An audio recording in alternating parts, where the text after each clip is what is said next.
Hello and welcome to News Today Globally. Thank you so much for joining me today. My name is Miss M. So in today's news, guys, you're going to be talking about Home Affairs whistleblower Mr. T.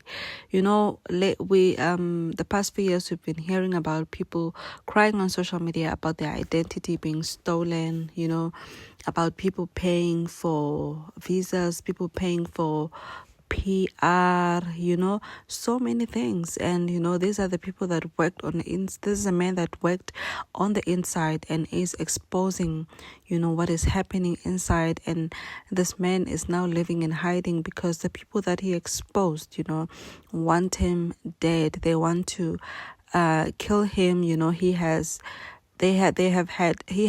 They have tried twice, There has been 2 attempts, already. He explains where they shot him, and he says that he has 4 bullets on his body because these people have been trying to kill him, and he's now on pension. He can't even enjoy his life because he's living in hiding. They want him dead. They want him alive because he stopped whatever evil that they were doing. So they want him gone so that he won't go and testify against them anymore.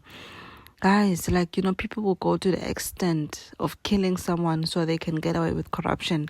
This is how much corruption is so bad in this country. And let me tell you something, listening and watching the Madlanga Commission will show you that corruption starts from the top, Corruption starts from our leaders at the top there, and they teach this other, department on how to steal, how to do all these things, So many people have tried to expose this. So many people have gone to the extent, of opening up and saying this, but they ended up losing their lives, because of such evil.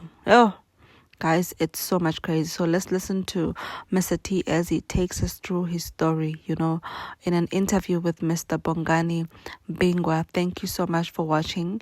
Remember to like, to comment, and to subscribe. Let me know what you think about this Home Affairs saga, Have you been a victim? Do you know somebody that has been a victim of this, being the identity being stolen? He explains how this is being done. Guys, we need to constantly go and check, on our kids, that we've just given birth to, their identities if they are not yet stolen from them.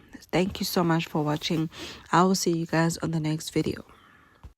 I observed through my side mirror. I saw them standing. They moved to my window, the first hitman. Yeah. Then when I saw him pulling a gun, and going for a trigger, then I moved my body like this. I fell on the passenger side, the armrest.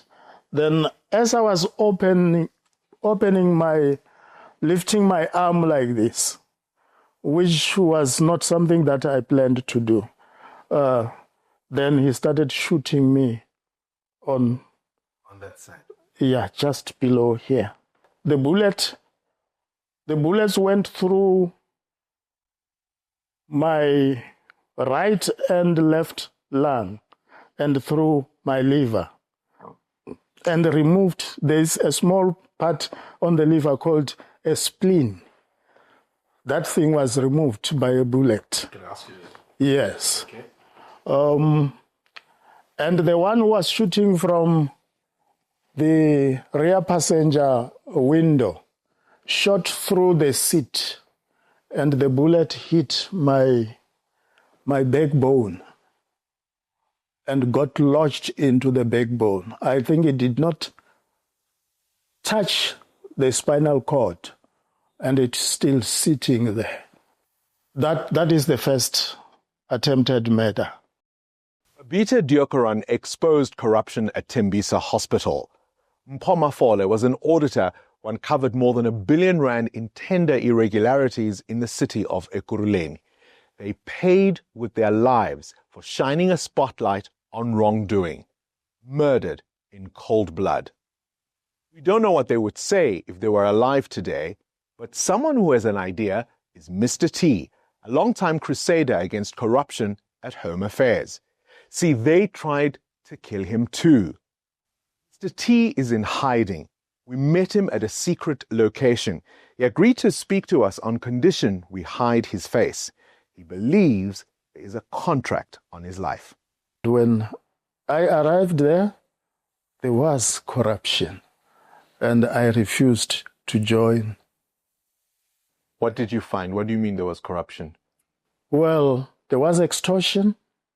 People were selling services that was meant to be free. You had to pay an administration fee, and you had to also pay a drink for the official. To do their job. To do their job, and they were paid for doing their job by government. Yes. Mr. T, we've been told about all kinds of efforts to clean up the Department of Home Affairs. Have any of those yielded results, or is it as bad as it ever was? Somebody maybe will say yes. I am saying no. They haven't yielded results. They get fired. And wherever they go, if they are lucky to get a job somewhere, they still do the same. When you sat as a manager in some of the disciplinary matters, what were some of the worst examples of corruption you saw? Stealing somebody's identity document. You see, when you register your child, he or she doesn't apply for an ID because it's still too small. But the same ID number that will be allocated by the system on the day of registration is the same ID number that that child will carry as an adult. So they steal that ID numbers.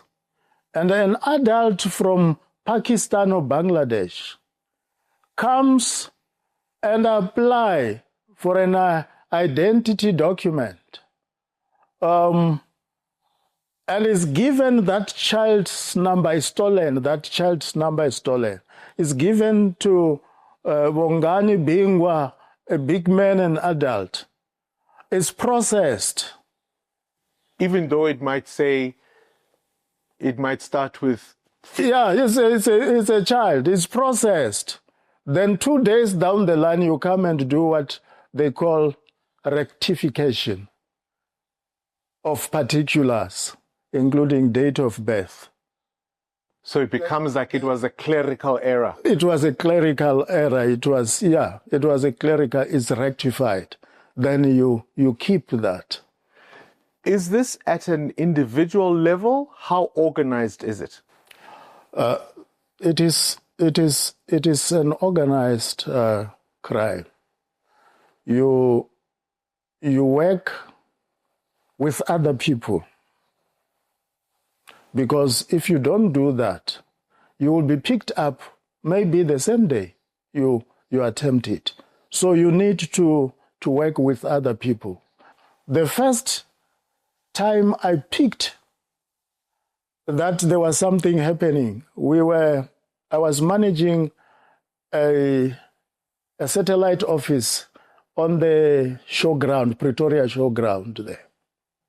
I found 3 file covers with barcodes and file numbers. Then I picked them on a desk. I opened, they were empty. There was no content. Then I took them, I went to the system. I went to check. I found that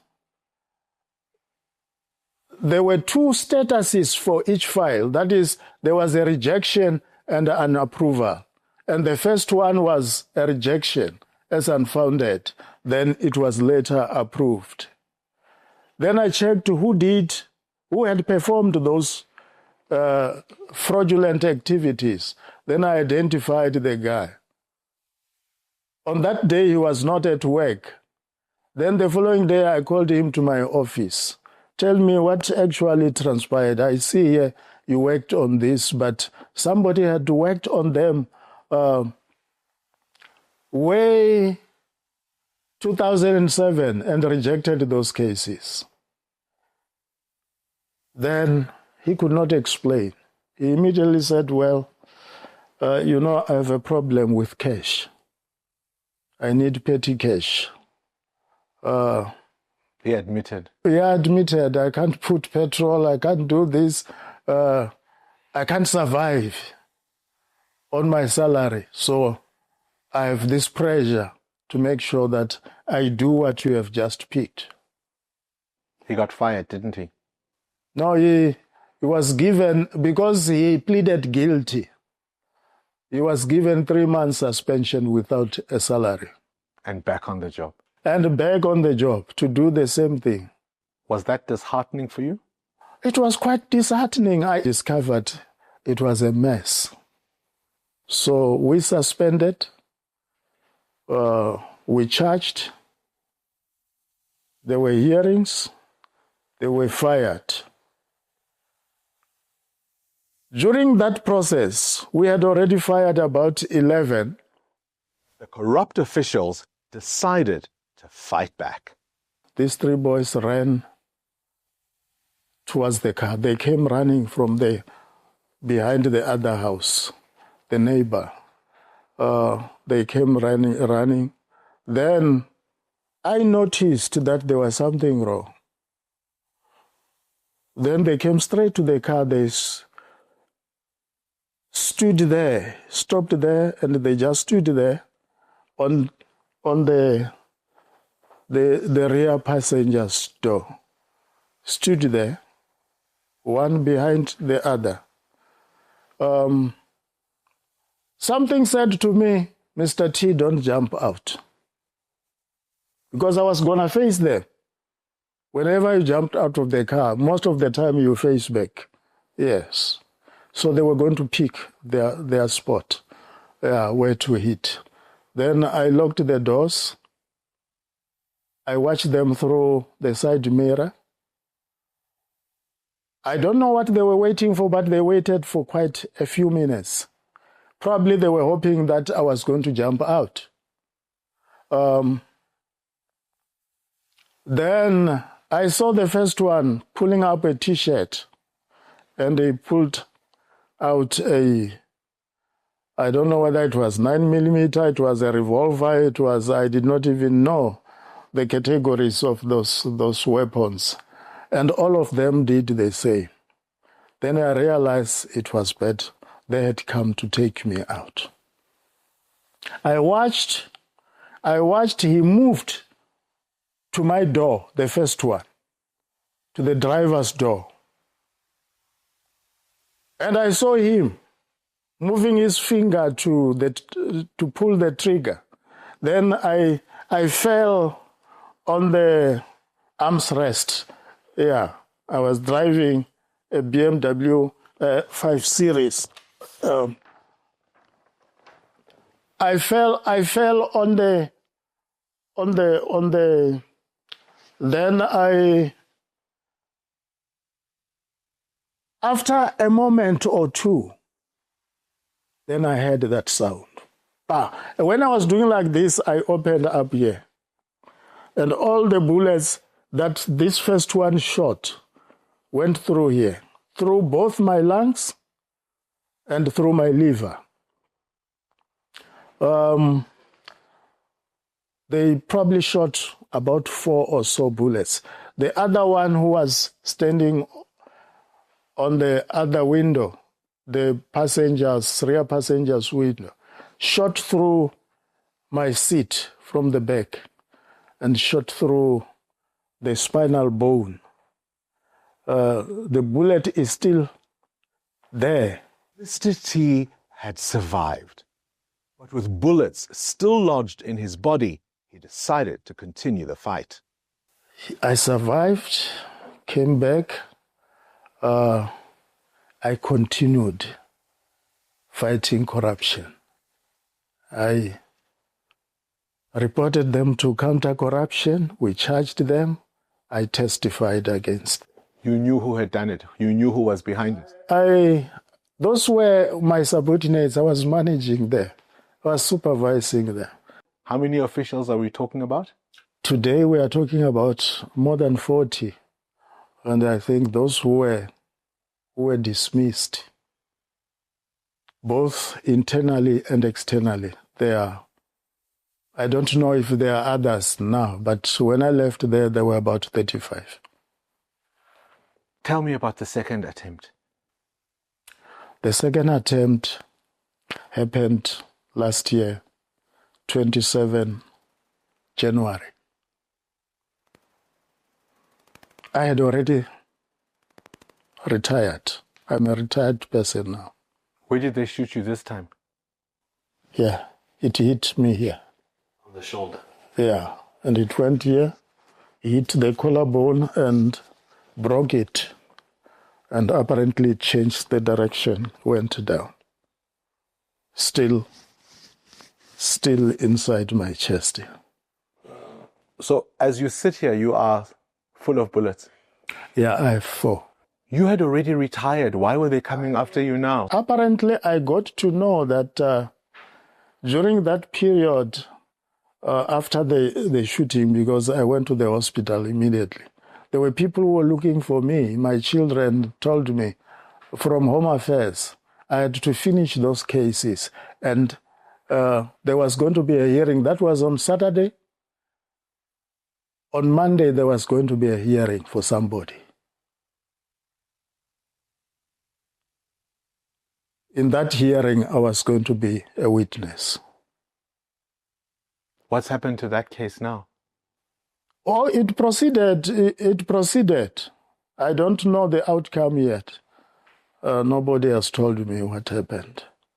Were you ever eventually called to be a witness? Yeah, eventually I testified. You are in hiding still. Yeah. Are you still in fear for your life? I'm not afraid to die, but to be killed is not a nice thing, especially if you know that there are people who want to kill you. You see, that is traumatic, and it also traumatizes my children. I'm the only remaining parent. So that's what is not nice about it. But I know, as you do, that you and me are going to die someday. But not like this. Not like this. No one wants to be killed. Mr. T, has all of this been worth it? I believe so. No one wants a corrupt South Africa, except corrupt people. Because a corrupt South Africa is a dysfunctional South Africa. It can't work. That is why today I can openly say that we are living in a dysfunctional country because of corruption. It doesn't matter how small it is. How do you think we can better protect people like you, whistleblowers, people who stand up against this corruption? I think, in my small mind, there should be a change in the legislative framework that deals with protection of whistleblowers. Because from what I've heard from those who have been protected and what I know, when they protect them by isolation.